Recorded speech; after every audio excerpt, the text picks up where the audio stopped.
la conformación del equipo. A todos los que tengan preguntas, por favor, las hacen por el chat y al final de la presentación haremos un espacio para poder responderlas. A todos muchas gracias. Los dejo con el doctor Sáenz. Bueno, muy buenas noches a todos. Obviamente también dar un agradecimiento, primero al doctor Rosas por la introducción, segundo a la reunión que pudieron hacer ustedes como sociedad y ver el protocolo o el proyecto que teníamos nosotros conjuntamente con el grupo que voy a mencionar. Les quiero mencionar rápidamente, el grupo está conformado por la doctora Mayra Murillo, el doctor Jorge Rusi, con quien tengo un especial agradecimiento.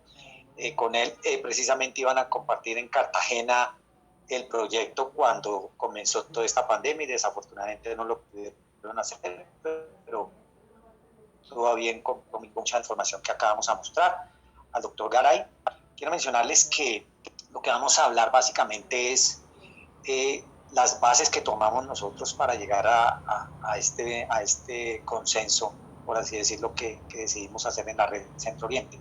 El Hospital Santa Clara ha tenido un viraje de ser un hospital antes neumológico a ser un hospital que en este momento tiene un alto impacto desde el punto de vista de trauma y por eso nos vimos en la necesidad de hacerlo. Al grupo Biospifar, muchas gracias por la introducción y por el acompañamiento que hicieron con podernos hacernos partícipes y podernos apoyar en esta reunión. Básicamente, entonces, lo que queremos mencionar en este momento es algo de la epidemiología que nosotros tenemos acá en el país. Y nosotros vemos acá en el país que pues tenemos afortunadamente información desde el punto de vista epidemiológico. Y es que hace que de pronto nosotros tengamos la información en el cual sabemos que el trauma en este momento está siendo o constituye una de las 10 principales causas de mortalidad a nivel mundial. En este momento es exactamente la tercera causa. La otra punto que quiero resaltar es que más o menos, no sé qué está pasando con la pantalla. No sé qué está Esto pasando. suele pasar cuando personas inescrupulosas entran y hackean esas presentaciones. Ya estamos solucionando los inconvenientes. Ah, sí, correcto.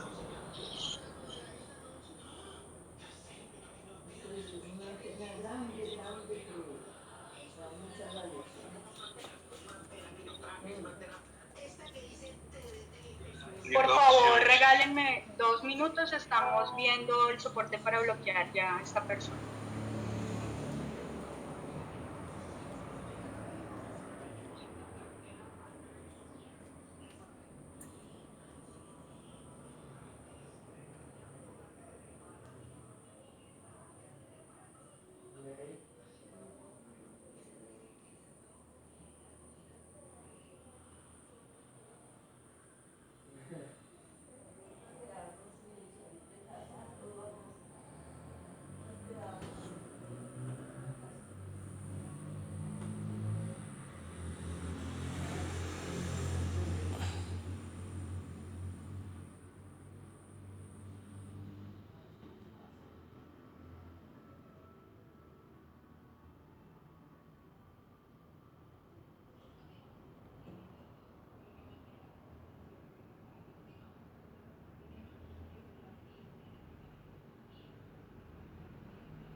Bueno, vamos a intentarlo. Bueno, entonces estábamos hablando que constituye hasta inclusive la tercera causa de muerte a nivel mundial, y que a nivel de Colombia se sabe que a nivel de nuestro país puede explicar hasta 125 causas de muerte por 100.000 habitantes. En Latina más o menos 75 causas y a nivel mundial más o menos 19, pero vemos como en Colombia el impacto es bastante fuerte. Para información actual, en el 2018 hubo 29.200 muertes violentas y en el 2019 a septiembre iban 21.800, es decir que probablemente cuando llegue la nueva información esto ha aumentado, pero uno de los puntos que nos llama la atención es que hubo un gran porcentaje de esta población que falleció, en el cual una de las principales causas era sangrado en relación al trauma y sobre todo durante las primeras horas de presentación. ¿Qué datos también tenemos a nivel del país? Sabemos que, por ejemplo, a nivel Colombia, las lesiones de causa externa, si nosotros tuviéramos y discrimináramos solamente las lesiones de causa externa, el 67% están dados por agresiones tipo homicidio y accidentes de transporte. Es decir, el 67% están entre esas dos principales causas, y que dentro del género el más frecuente es el género masculino. Cuando nosotros comparamos estadística del 2018, viendo las 10 primeras causas de muerte en el país, los homicidios ocupaban el cuarto puesto y los accidentes de tránsito estaban ocupando el octavo, también siendo más frecuente en hombres. Pero lo que llama la atención es que si vemos la evolución en el 2019, esas agresiones pasaron de ser del cuarto puesto a ser el segundo puesto, y del octavo los accidentes pasaron a quinto puesto, cuarto puesto, quinto puesto. ¿Qué implica? Que en el 2018-2019 vemos como la curva va cambiando y cómo este tipo de agresiones va siendo cada vez más contundentes, y por lo cual tenemos que tener herramientas que hagan que nuestra atención y desde el punto de vista terapéutico podamos tener algo de mejores desenlaces en este tipo de pacientes. También el DANE nos ofrece cómo en el histórico de Colombia, aunque las agresiones tipo homicidios han venido disminuyendo, sigue siendo el principal punto.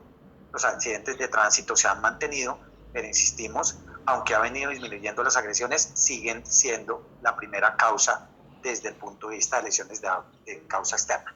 Entonces, con esto tenemos que concientizarnos en realidad que es una realidad a la cual nosotros nos estamos enfrentando en los servicios de urgencias.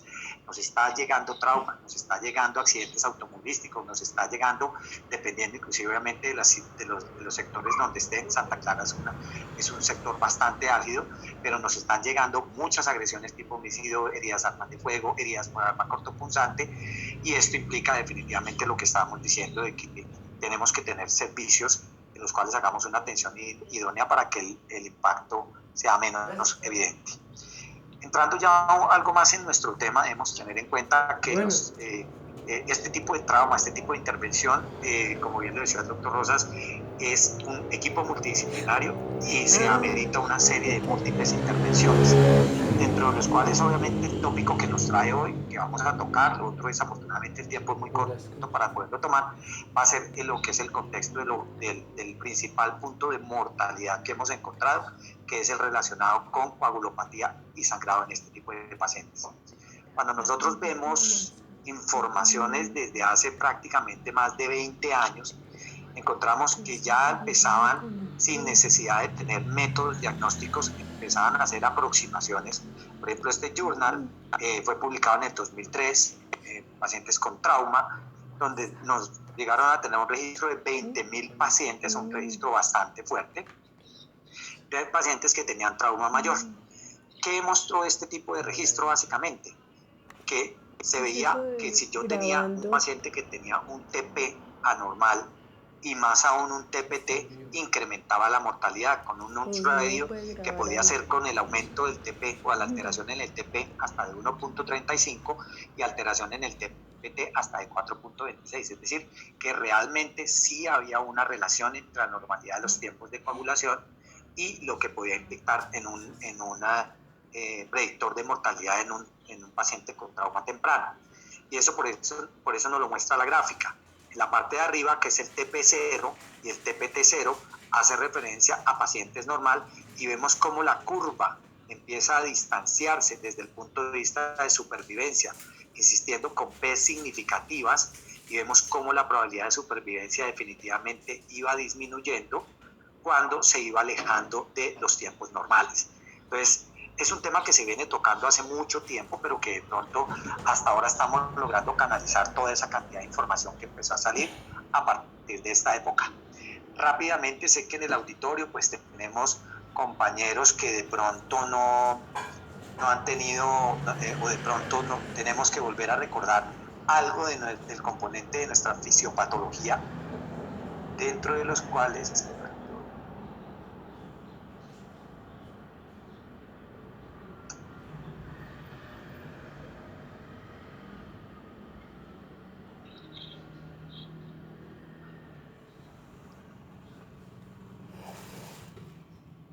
sigue molestando acá.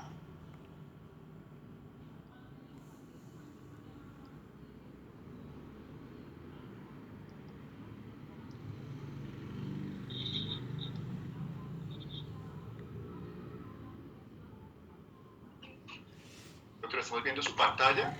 Ya. Gracias, no se preocupe.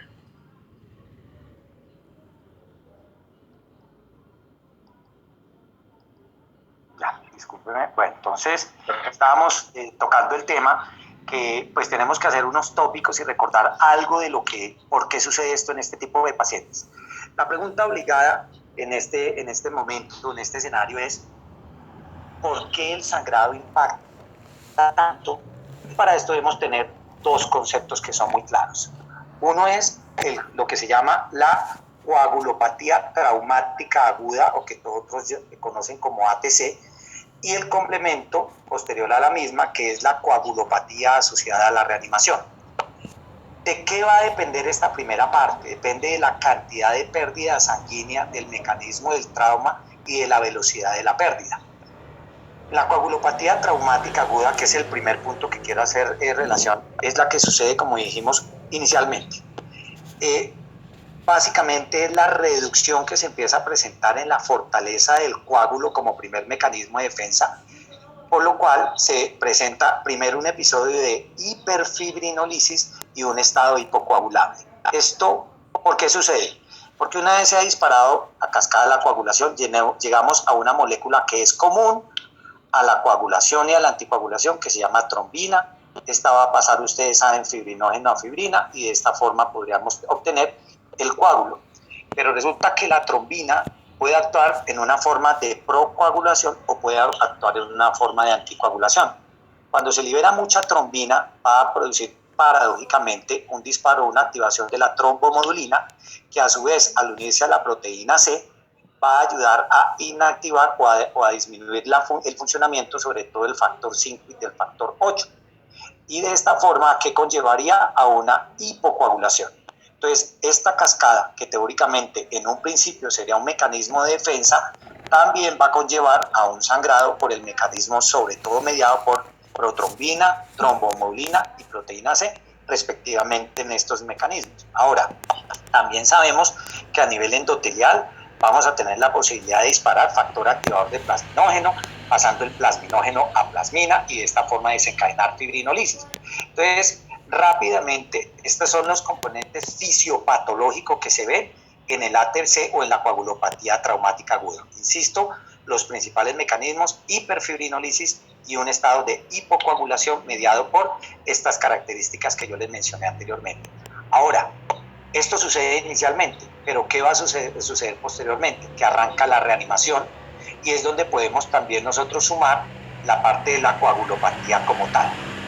Acá van a estar varios factores implícitos que todos ya conocemos. Primero, por ejemplo, hay una coagulopatía dilucional. Todos sabemos que la dilución de los factores de coagulación de las plaquetas, producto de reanimaciones vigorosas de volumen, va a ser uno de los puntos que de pronto vamos a tener en cuenta. La hipotermia se ha considerado como uno de los factores que más se relacionan con coagulopatía en relación a lo que es resucitación. Entonces, ¿por qué la hipotermia? Sabemos que produce una disfunción plaquetaria y además de eso, una disfunción enzimática a nivel de funcionamiento, obviamente, de la misma plaqueta. Otros factores, como son coagulopatías de consumo, se comporta prácticamente igual a una CID. Las politransfusiones como tal, ustedes saben que el concepto que nosotros teníamos de lo que se llama lesión del banco de sangre, en el cual la sangre almacena la temperatura a la que se permanece almacenada, la intoxicación por citrato, que es un quelante de calcio, y ustedes saben que el calcio hace parte importante de formar el coágulo como tal, hacen referencia a esta politransfusión. Y otro de los tópicos que más han visto relación con la parte de sangrado, que es la acidosis, sabemos que la actividad enzimática de los factores de coagulación debajo de pHs puede empezar también a alterarse. Entonces, es como nosotros fisiopatológicamente podemos explicar los dos fenómenos que nosotros llamaríamos coagulopatía asociada a sangre.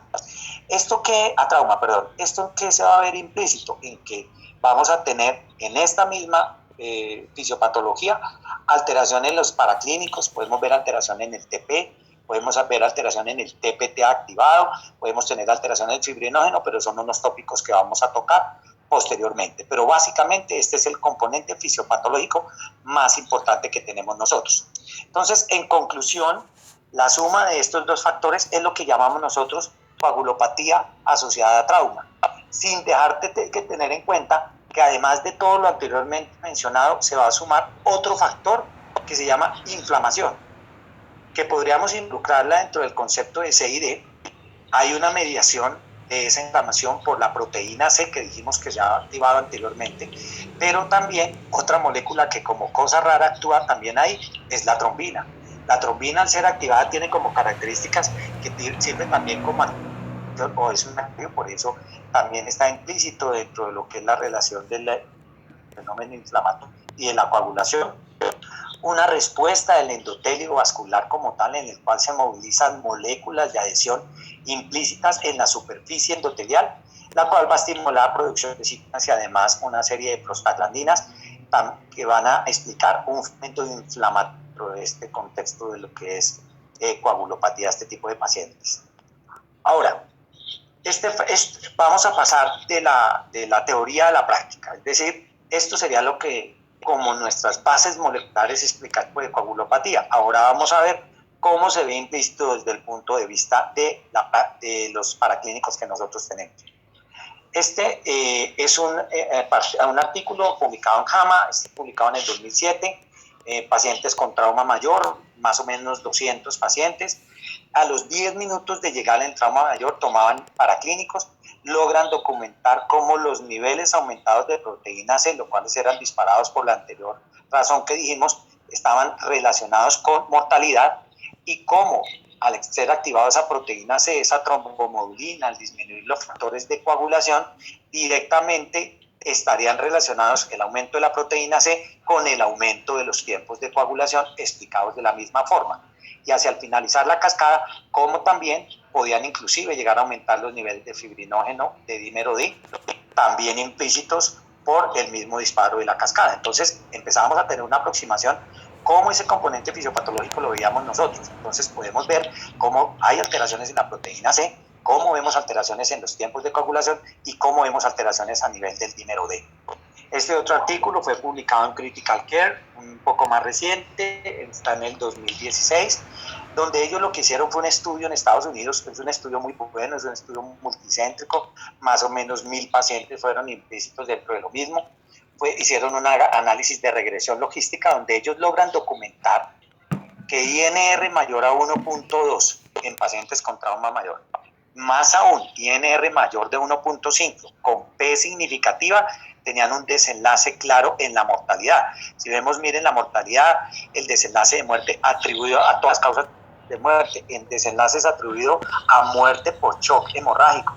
Miren la diferencia entre el INR de 1.2 y 1.5 como falla orgánica, también con un punto de diferencia entre 1.2 y 1.5 e inclusive, paradójicamente, fenómenos de evento tromboembólico.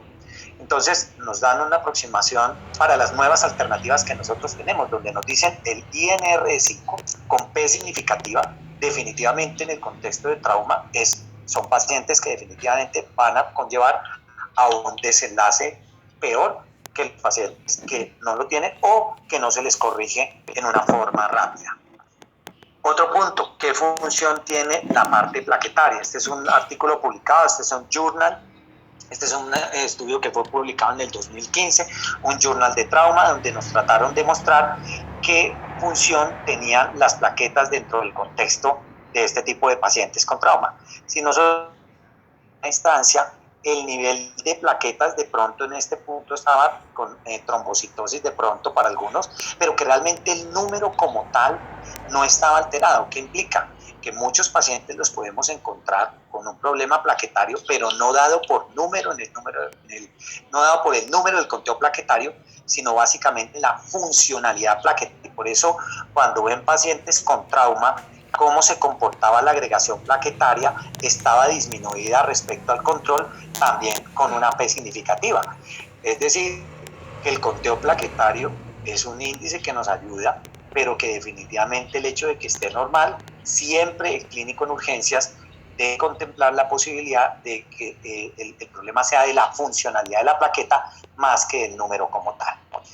Nuevas tendencias que podemos tener, aparte de este TP, este TPT o este conteo plaquetario, de pronto nuestra idea es de pronto hacer una segunda intervención, si nos lo permiten, para que en un segundo escenario podamos hacer discusiones más profundas con grupos de cuidado intensivo, por ejemplo, de esta, que es una de las preguntas, que es el papel de las pruebas viscoelásticas dentro del diagnóstico de este tipo de patologías. Yo me voy a tomar unos minuticos también para explicarle para el grupo que de pronto no tiene de pronto toda la experiencia en este tipo de métodos diagnósticos. Sé que en el grupo tenemos médicos de urgencias que trabajan en nuestra red, que están dentro de esta reunión, por eso de pronto me voy a tomar este espacio para poderlos mencionar. Hay ventajas en estas pruebas viscoelásticas, llamándose la tromboelastografía, que es de pronto la que nosotros tenemos en este momento en Santa Clara. No tenemos en este momento acceso a la tromboelastografía rotacional o el ROTEM, por lo cual de pronto haré un poquito más de énfasis a qué ventajas tienen estos métodos. La tromboelastografía, que yo creo que es de las principales fortalezas de estos pruebas viscoelásticos, junto con el ROTEM, tiene una valoración muy rápida de la coagulación. En aproximadamente 15 minutos ya podemos tener idea de qué está pasando respecto a los tiempos de coagulación estándar. Segundo, se pueden hacer al lado de la cama del paciente. En nuestra institución está en la unidad de cuidado intensivo, pero la unidad intensivo está al lado del servicio de urgencias. Acá pues toca llevarlo hasta el laboratorio y el procesamiento depende de lo mismo, lo cual puede llegar a ser un diagnóstico de pronto un poco más tardío.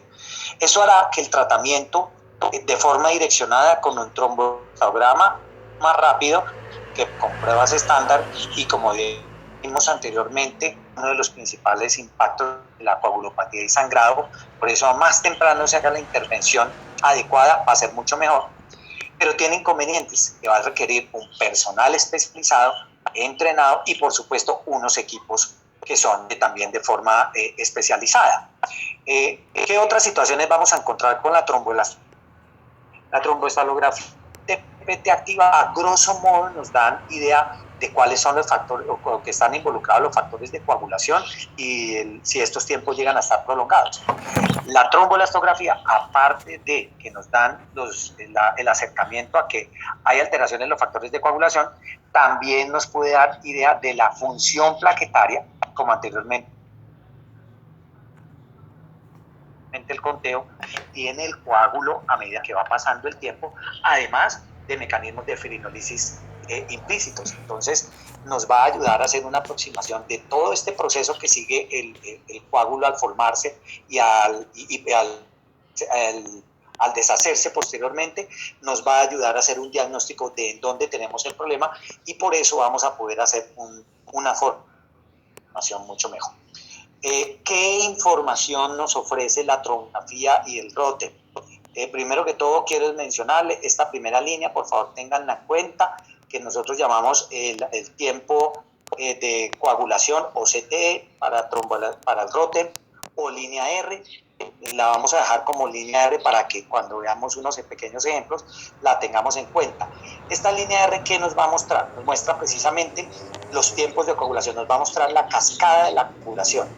¿Qué estamos diciendo? Que si yo tengo una cascada de coagulación, va a tener unos parámetros que ya vamos a decir cuáles son, Pero si yo tengo un R corto o un R ancho, me va a hacer referencia a precisamente si yo tengo alteración en los tiempos de coagulación.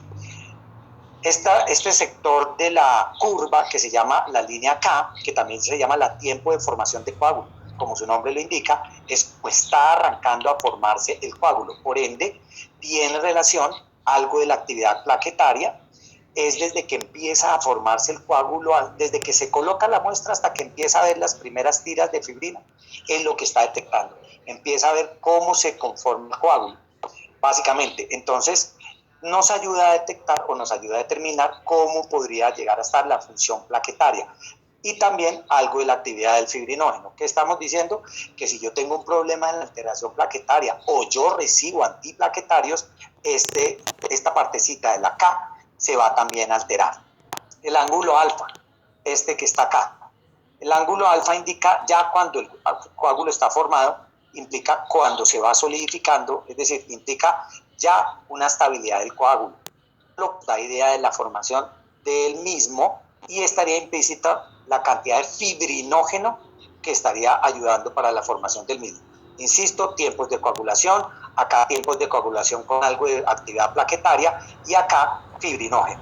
Para posteriormente terminar en esta línea o en esta parte de la gráfica que les muestro, que se llama el índice de lisis de coágulo o LIGHT 30, que refleja ya una estabilidad y que probablemente va a estar alterado si yo tengo una fibrinolisis. Ya me voy a hacer explicar más fácilmente con unos ejemplos porque para quien no maneja esto de pronto puede ser algo complejo.